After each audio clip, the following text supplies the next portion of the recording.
BC వ్యతిరేకి BJP అని విమర్శించారు ప్రభుత్వ విప్ ఆది శ్రీనివాస్. బీసీలకు 42% రిజర్వేషన్లు కల్పిస్తూ చట్టం చేసి కేంద్రానికి పంపితే 9వ షెడ్యూల్లో చేర్చకుండా ఆలస్యం చేస్తోంది ఎవరని ప్రశ్నించారు.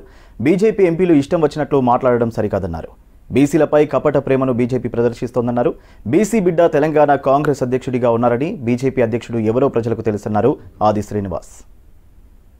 రావు గారు, ముందు మీ పాఠాలు మీ బీజేపీ పార్టీకి నేర్పని కోరుతా ఉన్నా. తెలంగాణ 42% బీసీలకు రిజర్వేషన్ కల్పించాలని చెప్పని చట్టం చేసి కేంద్రానికి పంపిస్తే అక్కడ షెడ్యూల్ 9లో చేర్చే ప్రయత్నం చేయకుండా మీ ఎంపీలు ఈ రోజు మా కాంగ్రెస్ పార్టీ గురించి మాట్లాడుతూ నీతులు చెప్తారా అంటున్నా. బీసీ వ్యతిరేక పార్టీగా ఈ రోజు బీజేపీ ముద్ర వేసుకున్నది.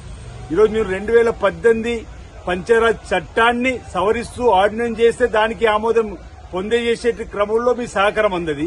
షెడ్యూల్ 9లో చేర్చమంటే మీ సహకారం అందది. ముందుగా మీ నరేంద్ర మోడీ గారితో మాట్లాడి ఈరోజు ఈ బీసీ బిల్లుకు ఆమోదం పొందేలా ఈరోజు షెడ్యూల్ 9లో చేర్చే విధంగా మీరు ప్రయత్నం చేయాలని చెప్పండి. ఈ సందర్భంగా బీసీలపై కపట ప్రేమ మానుకోమంటున్నాం. బీసీలపై మొసలి కన్నురు మీద మార్చమంటున్నాం. మీది అగ్రకుల అహంకారంగా ఉన్నటువంటి విధంగా మాట్లాడేటువంటి మాటలు సరిగాదని మాట చెప్తున్నాం. ఈరోజు సామాజిక న్యాయం కాంగ్రెస్ పార్టీలో ఉంది. మా తెలంగాణ కాంగ్రెస్ పార్టీ అధ్యక్షుడు బీసీ బిడ్డ మహేష్ కుమార్ గౌడ్ గారు ఉన్నారు.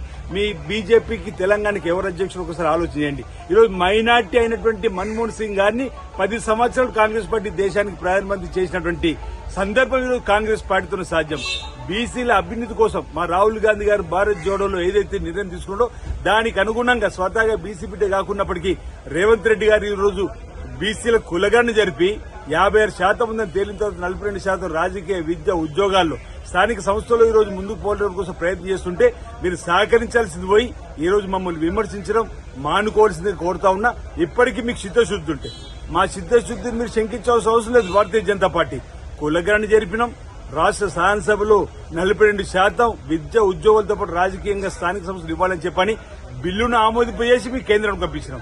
మీ చిత్తశుద్ధి నిరూపించుకోవాల్సిన అవసరం ఉంది. శాసనసభలో ఎమ్మెల్యేలేమో బీసీ బిల్లుకు మద్దతు అంటారు. ఇక్కడేమో మీ ఎంపీలు బీసీ బిల్లుకు మద్దతు ఇవ్వరు. 8 మంది ఎంపీలు తెలంగాణ నుంచి గెలిచినట్టు వేరు ఎందుకు మీరు నోరు మెదుపుతలేరు? మీరు ఇప్పుడు కేబినెట్ ఉన్నప్పుడు కిషన్ రెడ్డి గారితో, సంజయ్ గారితో గట్టిగా ఒప్పించి మెప్పించి మీరు బీసీ బిల్లుకు ఆమోదం పొందేలా చేయాలి తప్ప కాంగ్రెస్ పార్టీని విమర్శించడం సరైనది కాదు. సామాజిక న్యాయం ఎక్కడైనా ఉందంటే